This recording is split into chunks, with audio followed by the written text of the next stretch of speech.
നമസ്കാരം. പാകിസ്ഥാനിൽ നിന്ന് വീണ്ടും യുദ്ധ ഭീഷണികൾ ഉയരുകയാണ്. ഇന്ത്യയിലെ ആയിരക്കണക്കിന് കോടിക്കണക്കിന് വരുന്ന മനുഷ്യരുടെ ജീവന് വേണ്ടി രക്തക്കൊതിമൂത്ത പാകിസ്ഥാനിലെ ചെകുത്താന്മാർ മുറവിളി കൂട്ടുകയാണ്. പാകിസ്ഥാനികൾക്ക് കൂട്ടിയാൽ കൂടുന്നതല്ല ഇന്ത്യയുടെ നിലവിലെ സൈനിക ആയുധ ബലം എന്നറിയാമെങ്കിലും ബുദ്ധിയില്ലാത്ത കഴുതയെ പോലും ചില നേരങ്ങളിൽ ബുദ്ധിശൂന്യത കൊണ്ട് തന്നെ ജാഗ്രതയോടെ നിരീക്ഷിക്കേണ്ടി വരും. ഇന്ത്യക്കുമേൽ അക്രമാസക്തമായ വാക്പോര് പാകിസ്ഥാനികൾ നടത്തി തുടങ്ങിയിട്ട് ദിവസങ്ങൾ പലത്. അതിനിടയിൽ ഇന്ത്യയുടെ തലസ്ഥാനത്ത് നടന്ന ഭീകരാക്രമണം ഇന്ത്യയെ ചൊടിപ്പിച്ചിട്ടുമുണ്ട്. എന്നിട്ട് അത് മറയ്ക്കാനും അതിന്റെ ഉത്തരവാദിത്വത്തിൽ നിന്ന് രക്ഷപ്പെടാനും വേണ്ടി വീണ്ടും ആരോപണങ്ങളും യുദ്ധത്തിന്റെ മുറവിളിയും ഉയർത്തുകയാണ് പാകിസ്ഥാൻ. പ്രതിരോധ മന്ത്രി ഖ്വാജ ആസിഫിന്റെ പുതിയ പ്രസ്താവന ശ്രദ്ധയോടെ വീക്ഷിക്കേണ്ട ഒന്നാണ്. കിഴക്കും പടിഞ്ഞാറും ഒരുപോലെ യുദ്ധത്തിന് ഒരുങ്ങിയിരിക്കുന്നു എന്ന അവകാശവാദം.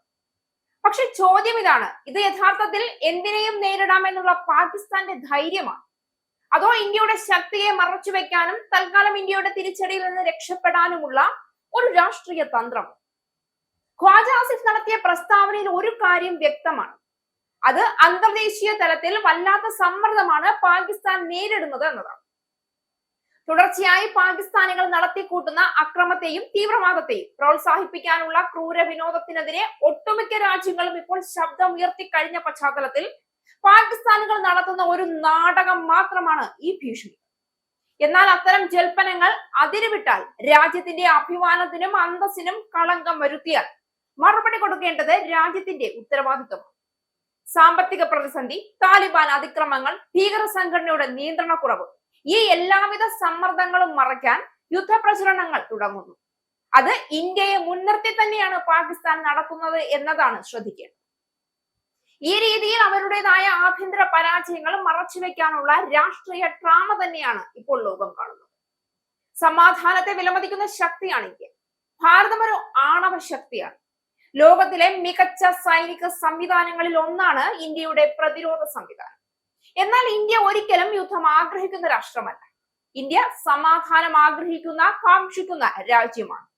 പക്ഷെ അത് ദൗർബല്യമല്ല, അത് ഉത്തരവാദിത്വമാണ്. ലോകത്തിലെ മുഴുവൻ മനുഷ്യരാശിയോടും അവരിൽ ഒരാൾ എന്ന നിലയിൽ പാലിക്കേണ്ട ഉത്തരവാദിത്വം.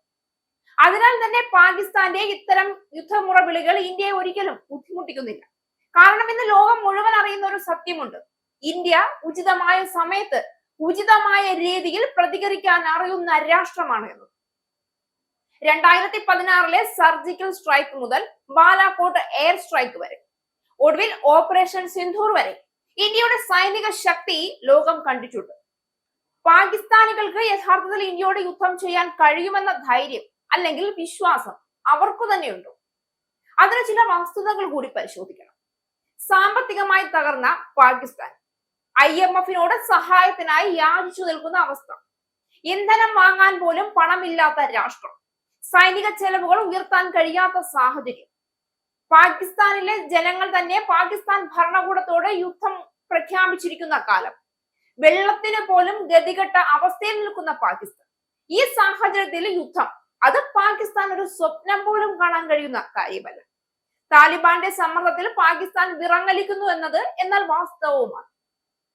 പടിഞ്ഞാറൻ അതിർത്തിയിലെ താലിബാൻ ഭീഷണി അതീവ ഗുരുതരമായി മാറിയിരിക്കുകയാണ്. പഞ്ചാബ് മുതൽ ഖൈബർ പക്തുഖ വരെയുള്ള പ്രദേശങ്ങളിൽ തീവ്രവാദികളുടെ കടന്നുകയറ്റം തുടരുന്നു. ഈ സാഹചര്യത്തിൽ ഇന്ത്യക്കെതിരെ യുദ്ധം പ്രഖ്യാപിക്കുന്ന പ്രസ്താവന അത് മനോഹരമായ ഒരു കോമാളിത്തരം മാത്രമാണ്. ലോകത്തെ 4ാം ശക്തമായ രാജ്യം, ആധുനിക മിസൈൽ പ്രതിരോധ സംവിധാനം, അതിവേഗ യുദ്ധവിമാനങ്ങൾ, സ്വയം പര്യാപ്തമായ യുദ്ധോപകരണ നിർമ്മാണം, ഇന്ത്യൻ മഹാസമുദ്രത്തിലെ ആധിപത്യം, ഇതൊക്കെ യാഥാർത്ഥ്യമാക്കിയിരിക്കുന്ന ഇന്ത്യയെ വെച്ച് ഇതെല്ലാം കണക്കാക്കിയാൽ പാകിസ്ഥാനിലെ യുദ്ധപ്രചരണം വെറും മലർപ്പൊടിക്കാരന്റെ സ്വപ്നം മാത്രമാണ് എന്ന് ഉറപ്പിക്കാം. പാകിസ്ഥാന്റെ പ്രസ്താവന ഇന്ത്യക്ക് എന്തുകൊണ്ട് പുല്ലിന്റെ വില പോലും ഇല്ല എന്ന് ചോദിച്ചാൽ, ഇന്ത്യ യഥാർത്ഥത്തിൽ ഉറച്ച സുരക്ഷയുള്ള രാഷ്ട്രമായി വളർന്നു കഴിഞ്ഞു എന്നതാണ് ഉത്തരം.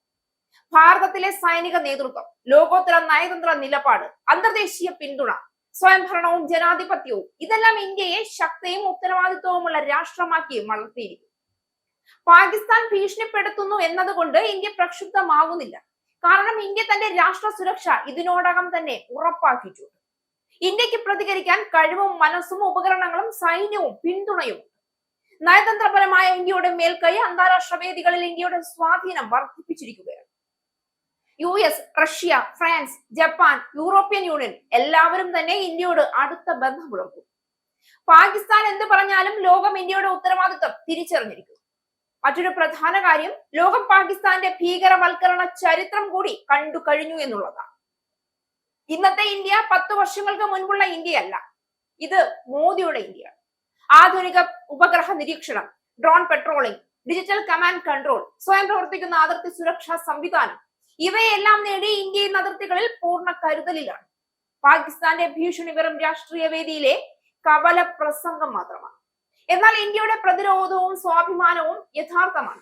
പാകിസ്ഥാൻ ഉച്ചത്തിൽ മുദ്രാവാക്യം വിളിക്കുമ്പോൾ ഇന്ത്യ ശാന്തമായി അവരുടെ ശക്തി തെളിയിക്കും. പാകിസ്ഥാൻ പറഞ്ഞത് കേവലം വാക്കുകൾ മാത്രമാണ്. എന്നാൽ ഇന്ത്യ കൈവശം വച്ചിരിക്കുന്നത് തിരിച്ചടിച്ചാൽ കരിച്ചു കളയാൻ മാത്രം ശേഷിയുള്ള ശക്തിയാണ്. അത് നേടിയെടുത്തത് മോദി എന്ന ഉരുക്കു മനുഷ്യനാണ്. അതുകൊണ്ട് തന്നെ ഇന്ത്യക്ക് ഇനി പതനമില്ല, ഇന്ത്യ പതറില്ല. ഇസ്രായേലിന്റെ 5 സൈനിക താവളങ്ങളിൽ കനത്ത നാശനഷ്ടം. മോദി വെളിപ്പെടുത്തുന്ന ഇന്ത്യയുടെ വികസനത്തിന്റെ മയക്കുമരുന്ന് വിൽപ്പനയ്ക്കെതിരെ ശക്തമായ നടപടിയെടുത്ത് ഷാർജ പോലീസ്. അമേരിക്കയിലെ സാധാരണ മനുഷ്യരോട് കൂടിയാണ് കോൺഗ്രസിനുള്ളിൽ പങ്കുവയ്ക്കാൻ വി ഡി സതീശൻ ഓപ്പറേഷൻ സിന്ദൂറിൽ ഉപയോഗിച്ച